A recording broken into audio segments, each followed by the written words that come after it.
Santoral correspondiente al 20 de junio. Conociendo el tesoro de nuestra Iglesia católica, un santo a la vez. San Juan Fischer, cardenal y mártir. Año 1535. Este santo mártir nació en Beverley, Inglaterra, en el año 1469. Su padre murió cuando Juan era todavía muy niño. A los 14 años, ya era el más sobresaliente entre sus compañeros estudiantes, y a los 20 fue nombrado profesor del Colegio San Miguel. Se doctoró con gran brillo, en la famosa Universidad de Cambridge, y a los 22 años, obtuvo ser dispensado de la falta de edad, y fue ordenado sacerdote. Poco después recibió el nombramiento de vicecanciller o vicerrector de la gran universidad. Margarita, la madre del rey, al quedar viuda por tercera vez, y desilusionada de la vida de intrigas del mundo, dispuso dedicarse a la vida espiritual, e impresionada por la santidad y la sabiduría de Juan, lo eligió como su director espiritual. Guiada por el santo, distribuyó su fortuna en ayudar a instituciones benéficas, y a la que más ayudas concedió fue a la Universidad de Cambridge. San Juan Fischer recordaba después con emoción que cuando él empezó a ser director espiritual de la Madre del Rey, la universidad tenía pocas cátedras o ramas de enseñanza, y que luego se pusieron nuevas y muy modernas facultades de estudio, que la biblioteca de la universidad solo tenía 300 libros y que luego se consiguieron millares de ejemplares para el estudio de los universitarios. Juan fue elegido canciller de la universidad, y este cargo lo tuvo hasta su muerte. Era un verdadero sabio y un gran benefactor. En 1504 fue elegido nuestro santo como obispo de Rochester, cuando solo tenía 35 años. Y él, como hacía con todos los cargos que le confiaban, se dedicó a este oficio, con todas las fuerzas de su recia personalidad. Con un entusiasmo no muy frecuente en su época, se dedicó a visitar todas y cada una de las parroquias, para observar si cada uno estaba cumpliendo con su deber, y animar a los no muy entusiastas. A los sacerdotes les insistía en la grave responsabilidad de cumplir muy exactamente sus deberes sacerdotales. Iba personalmente a visitar las chozas de los más pobres, distribuía limosnas con enorme generosidad, y en su casa, siempre las puertas estaban abiertas para recibir a visitantes, peregrinos y necesitados. Y aunque parezca imposible, además de todos sus demás trabajos, dedicaba horas y horas al estudio y a escribir libros. Se hicieron famosos sus discursos fúnebres a la muerte del rey Enrique VII y en el funeral de la reina Margarita. Aunque era obispo y además canciller de la universidad, llevaba una vida tan austera como la de un monje. No dormía más de 6 horas. Hacía fuertes penitencias.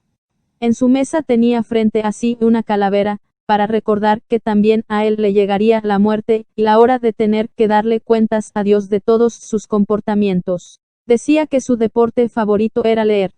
Sus ahorros eran para comprar nuevos libros, que después de leídos los obsequiaba a la biblioteca de la universidad. Cuando le ofrecían otras diócesis que producían más en dinero, respondía: no cambio a esta esposa pobre pero amable y muy fiel, por la viuda más rica que exista. Cuando Lutero empezó a difundir los errores de los protestantes, el obispo Fischer fue elegido para atacar tan fatales errores, y escribió 4 voluminosos libros para combatir los errores de los luteranos. Esto lo hizo famoso. El embajador de España llegó a afirmar que el obispo Juan era el prelado más santo del país en ese tiempo. Y el rey de Inglaterra exclamó: ningún otro reino tiene actualmente un obispo tan sabio y tan santo como Juan Fischer. En un sínodo o reunión de todo el clero de Inglaterra, el obispo Fischer protestó fuertemente contra la mundanalidad de algunos eclesiásticos, y la vanidad de aquellos que lo buscaban eran altos puestos, y no la verdadera santidad. Criticaba fuertemente los defectos que era necesario corregir, pero él personalmente daba muy buenos ejemplos de vida santa. Cuando el rey Enrique VIII dispuso divorciarse de su legítima esposa y casarse con su concubina Ana Bolena, el obispo Juan Fischer fue el primero en oponerse a semejante escándalo.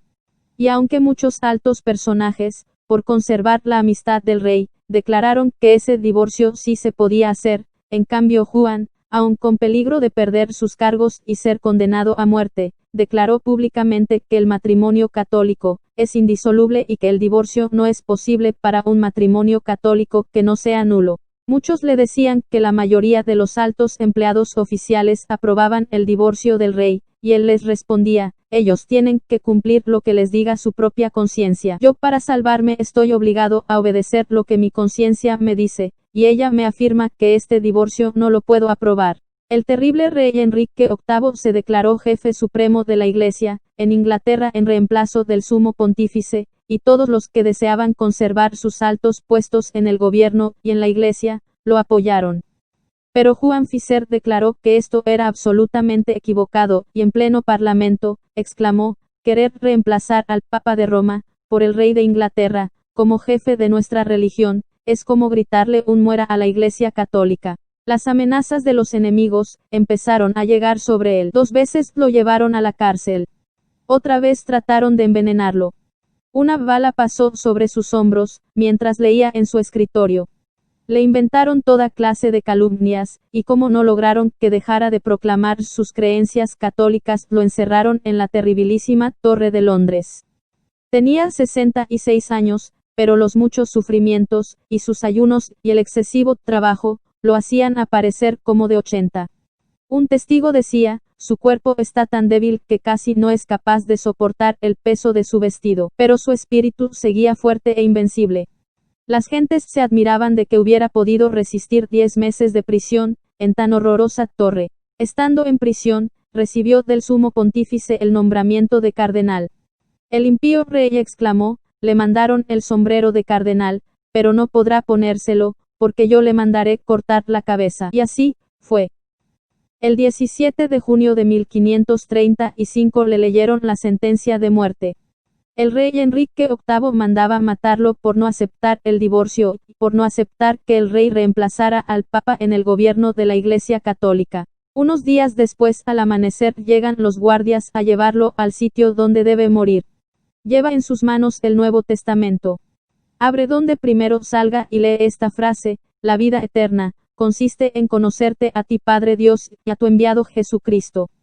Padre, yo te he glorificado en la tierra, y he cumplido la tarea que tú lleno de ánimo y de consuelo me habías confiado. Esta lectura lo llenó de ánimo y de consuelo. Al llegar al sitio donde le van a cortar la cabeza, el venerable anciano, se dirige a la multitud, y les dice a todos que muere por defender a la Santa Iglesia Católica fundada por Jesucristo.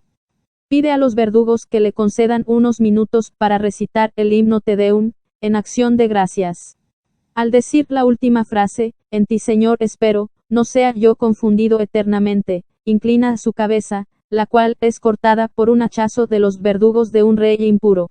Dios nos conceda por medio del mártir San Juan Fisher, un gran valor por defender y practicar nuestra santa religión, hasta el último momento de nuestra vida.